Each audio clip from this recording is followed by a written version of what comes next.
আল্লাহ নেয়ামতের বর্ণনা করেন, শুকরিয়া করেন, কারণ আল্লাহ তাআলা আমাদের অনেককে ইয়তীম বানায় নাই, আমাদেরকে ফরিয়াদি বানায় নাই। আমরা অনেকেই আছি, আমরা এখনো ইয়তীম না। আমার আব্বা আম্মা এখনো বেঁচে আছে, আমাদের অনেকের আব্বা আম্মা বেঁচে আছে। ইয়তীম মূলত ছোট অবস্থায় যদি বাবা মারা যায় তাকে আরবিতে ইয়তীম বলে। আমরা অনেকেই তো ইয়তীম না, আমরা অনেকেই তো অন্যের কাছে হাত পাতা লাগে না। তো আমরা ভালো আছি না? আমাদের দেখবেন যে প্রায় হিসাবটা হচ্ছে আমার কি নাই।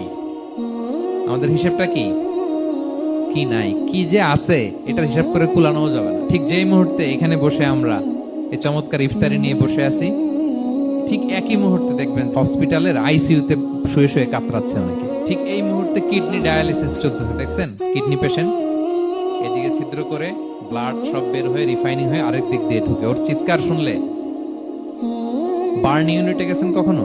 আগুনে পোড়া রোগী, আপনার তো অনেক কিছু নাই, আমার এটা নাই ওইটা নাই, আল্লাহ এটা দিল না, এটা নিয়ে আসেন। আপনি বার্ন ইউনিটে একদিন যায়েন, তাহলে বুঝবেন যে আল্লাহ আপনাকে কত শান্তিতে রেখেছে। না খেয়ে কয় রাত কাটিয়েছি আমরা, বলেন তো? কত লোক বাড়ি ভাড়া পরিশোধ করতে পারে না, ঋণের বোঝায় জর্জরিত, দুরারোগ্য ব্যাধিতে আক্রান্ত, ক্যান্সারের লাস্ট স্টেজে। তাদের সাথে একটু দেখা করেন, ফোর্থ স্টেজে চলে আসছে ক্যান্সার পেশেন্ট। তার চেহারা, তার খাবার, তার চলাফেরা, কিভাবে তার প্রতিটা সেকেন্ড কাটে, একটু দেখে আসবেন, তাইলে বুঝবেন যে কত আল্লাহর দেয়া।